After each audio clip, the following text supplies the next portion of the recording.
जय हिंद साथियों, स्वागत है आज आपका मेरे इस नए वीडियो में। साथियों, आज हम लोग चर्चा करेंगे लूसेंट के दिल्ली सल्तनत के टॉपिक से। साथियों, ये ऐसे क्वेश्चन है जो कि आपको परीक्षा में डायरेक्ट देखने को मिल सकते हैं। साथियों, आपको ये जो क्वेश्चंस मैं दे रहा हूँ 20 क्वेश्चंस हैं। इसमें से आपको किसी भी एग्जाम्स में 5 से 6 क्वेश्चन डायरेक्ट देखने को मिल सकते हैं, चाहे वो यूपीएससी हो, यूपीएसआई हो, कोई भी ऑल एग्जाम्स हैं। साथियों, तो चलिए वीडियो को शुरू करते हैं। मैंने उन टॉप 20 क्वेश्चंस को दिया है जो कि आपको परीक्षा के लिए बहुत ही इम्पोर्टेंट हैं। एकता प्रणाली को भारत में किसने संस्थागत किया? कुतुबुद्दीन ऐबक, इल्तुतमिश, बलबन, अलाउद्दीन खिलजी। सही उत्तर होगा इल्तुतमिश ने। इल्तुतमिश ने वेतन के बदले भूमि इक्ता देने की प्रथा शुरू की।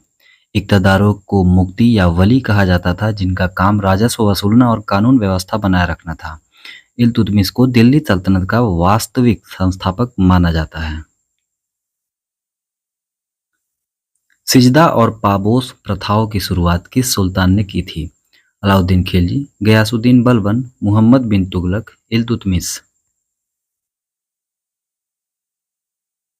सही उत्तर होगा गयासुद्दीन बलबन। बलबन ने राजस्व का सिद्धांत थ्योरी ऑफ किंगशिप दिया और खुद को जिल-ए-इलाही ईश्वर की छाया कहा। सिजदा घुटने टेककर सिर झुकाना और पाबोस सुल्तान के पैर चूमना ईरानी परंपराएं थीं। उसने लौह एवं रक्त ब्लड एंड आयरन की नीति अपनाकर विद्रोहियों का दमन किया। दीवान ए मुस्तखराज विभाग की स्थापना किसने की थी? बलबन, फिरोज शाह तुगलक, अलाउद्दीन खिलजी, इल्तुतमिश। सही उत्तर होगा अलाउद्दीन खिलजी। यह विभाग बकाया राजस्व की वसूली के लिए बनाया गया था। अलाउद्दीन पहला सुल्तान था जिसने जमीन की माप पैमाइश के आधार पर लगान वसूला। उसने बिस्वा को माप की इकाई बनाया। बाजार नियंत्रण नीति के लिए कौन प्रसिद्ध था? इल्तुतमिश, बलबन, फिरोज तुगलक, अलाउद्दीन खिलजी। सही उत्तर होगा अलाउद्दीन खिलजी। उसने वस्तुओं की कीमतें तय की ताकि विशाल सेना का खर्च कम वेतन में चलाया जा सके। बाजार का मुख्य अधिकार साहाना ए मंडी कहलाता था। उसने खाद्यान्न, कपड़ा और घोड़ों के लिए अलग अलग बाजार बनाए थे। सुल्तान जिसने राजधानी दिल्ली से दौलताबाद स्थानांतरित की थी? अलाउद्दीन खिलजी ने, गयासुद्दीन तुगलक ने, मुहम्मद बिन तुगलक या फिर इब्राहिम लोदी ने। सही उत्तर होगा मुहम्मद बिन तुगलक ने। मंगोल आक्रमण के डर के और दक्षिण भारत पर नियंत्रण के लिए उसने 1327 में राजधानी बदली। उसने सांकेतिक मुद्रा भी चलाई जो पूरी तरह विफल रही।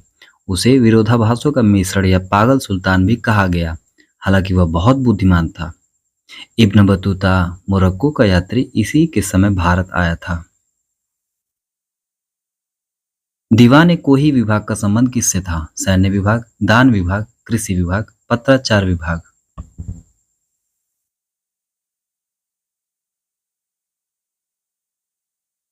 सही उत्तर होगा कृषि विभाग। इसकी स्थापना मोहम्मद बिन तुगलक ने अकाल के दौरान किसानों की मदद के लिए की थी। सरकार किसानों को खेती के लिए सौंदर ऋण देती थी। इसका उद्देश्य बंजर भूमि को खेती योग्य बनाना था। सर्वाधिक दासों स्लेब्स वाला सुल्तान कौन था? अलाउद्दीन खिलजी, इल्तुतमिश, बलबन, फिरोज शाह तुगलक। सही उत्तर होगा फिरोज शाह तुगलक। फिरोज के पास लगभग 1,80,000 दास थे, जिनके लिए उसने दीवान ए बंदगान विभाग बनाया। उसने ब्राह्मणों पर जजिया कर लगाने वाला पहला सुल्तान होने का रिकॉर्ड बनाया।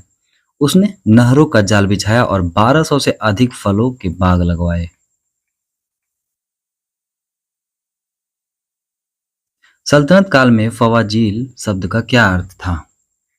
सुल्तान को दिया गया अतिरिक्त कर, सैनिकों को दिया गया नगद वेतन, इक्तादारों द्वारा सरकारी खजाने में जमा अधिशेष राशि या फिर युद्ध में लूटा गया माल।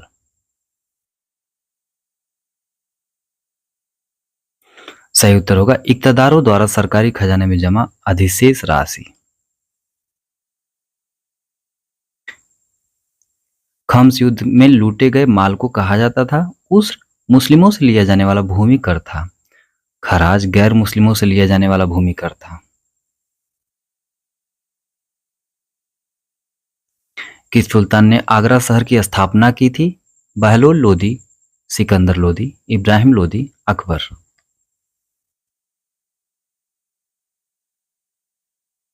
सही उत्तर होगा सिकंदर लोदी, 1504 ईस्वी। उसने 1506 में आगरा को अपनी राजधानी बनाया। उसने माप के लिए गज ए सिकंदरी 30 इंच का प्रयोग किया। वह गुलरखी उपनाम से फारसी में कविताएं लिखता था।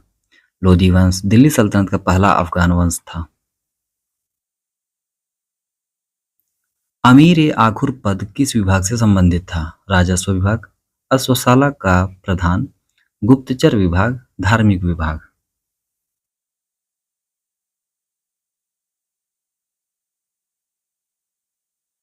सही उत्तर होगा अश्वशाला स्टेबल का प्रधान, स्टेबल्स का प्रधान।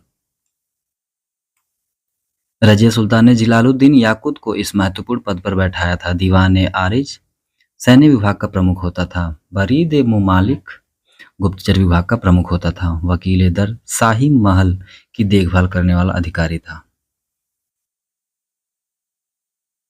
दिल्ली सल्तनत का वह सुल्तान जिसने अस्थायी सेना स्टैंडिंग आर्मी रखी।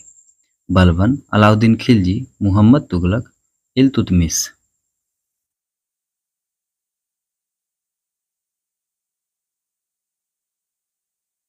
सही उत्तर होगा अलाउद्दीन खिलजी। उसने सेना को नकद वेतन देना शुरू किया। घोड़ों को दागने, प्राणी और सैनिकों का हुलिया लिखने की प्रथा शुरू की। ऐसा मंगोलों के लगातार हमलों से बचने और कुशल सैन्य शक्ति के लिए किया गया। उसने अलाली दरवाजा और सीरी का किला भी बनवाया। तैमूर लंग ने किसके शासनकाल में भारत पर आक्रमण किया? 1398 किया। फिरोज तुगलक के, नसरुद्दीन मुहम्मद तुगलक के, खीजर खां के, अबू बक्र शाह के। सही उत्तर होगा नसरुद्दीन महमूद तुगलक के।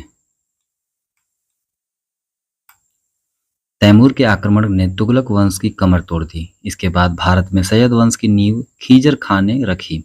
नसरुद्दीन मुहम्मद के समय कहा जाता था शहंशाह की सल्तनत दिल्ली के से पालन तक फैली है। तैमूर ने वापस जाते समय खीजर खां को अपना प्रतिनिधि नियुक्त किया था। अगला क्वेश्चन, 2.5 दिन का झोपड़ा अजमेर का निर्माण किसने करवाया था? इल्तुतमिश ने, कुतुबुद्दीन ऐबक ने, अलाउद्दीन खिलजी ने, बलबन ने।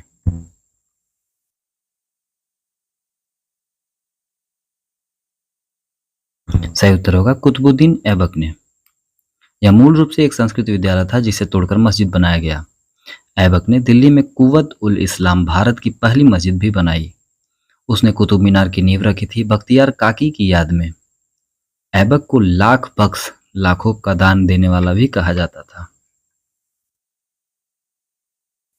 सल्तनत काल में बरीद कौन थे? शाही अंगरक्षक, राज्य के गुप्तचर या सूचना अभिकर्ता, धर्मगुरु, वित्त अधिकारी।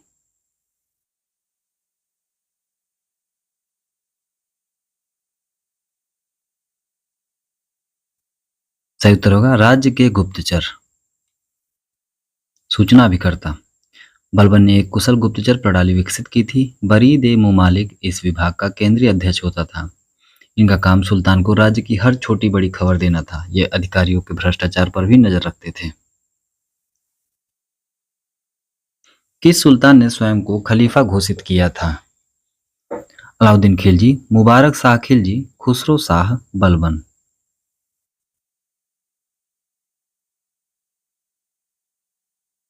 सही उत्तर होगा मुबारक शाह खिलजी। उसने अल इमाम और खलीफतुल उल्लाह की उपाधि ली। वह अलाउद्दीन खिलजी का पुत्र था और खिलजी वंश का अंतिम शासक था। इतिहासकार बर्नी के अनुसार वह कभी कभी नग्न अवस्था में दरबार में आ जाता था। उसके बाद खुसरो खान सुल्तान बना जो एक धर्म परिवर्तित हिंदू था। किताब उल रेहला किसके द्वारा लिखी गई है?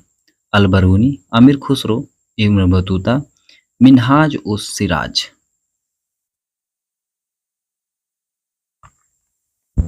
सही उत्तर होगा इब्न बतूता।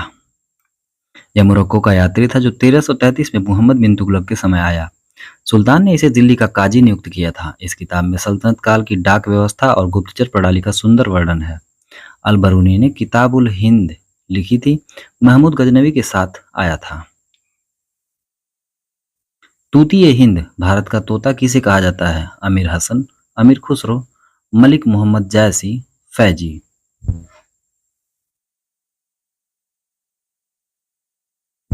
सही उत्तर होगा अमीर खुसरो को। उन्होंने बलबन से लेकर गयासुद्दीन तुगलक तक 8 सुल्तानों का शासन देखा। वे निजामुद्दीन औलिया के शिष्य थे। उन्हें खड़ी बोली, सितार और तबले का आविष्कारक भी माना जाता है। उनकी प्रमुख रचनाएं खजाइन उल फुतूह, तुगलकनामा, आसिका है। दिल्ली का वह सुल्तान जिसने बेरोजगारों को रोजगार दिलवाया। अलाउद्दीन खिलजी, मोहम्मद बिन तुगलक, फिरोज शाह तुगलक, शेर शाह सूरी।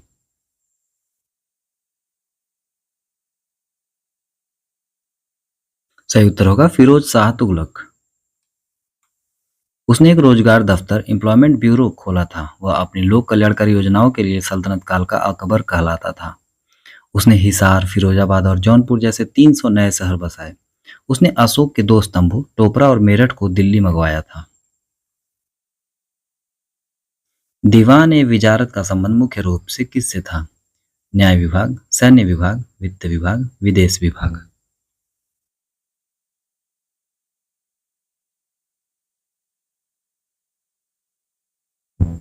सही उत्तर होगा वित्त विभाग।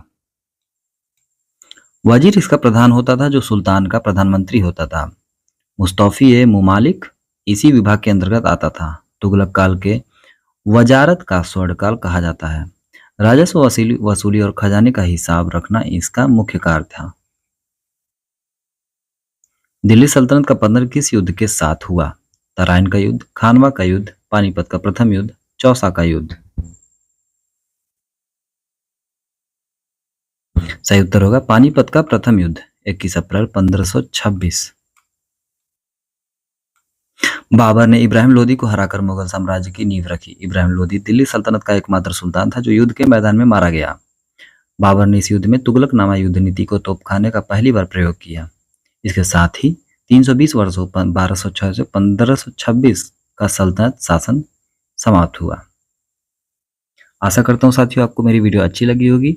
वीडियो अच्छी लगी तो प्लीज़ वीडियो को लाइक कर दीजिएगा, चैनल को सब्सक्राइब कर दीजिएगा। तब तक के लिए मिलते हैं अगले वीडियो में। जय हिंद, जय भारत।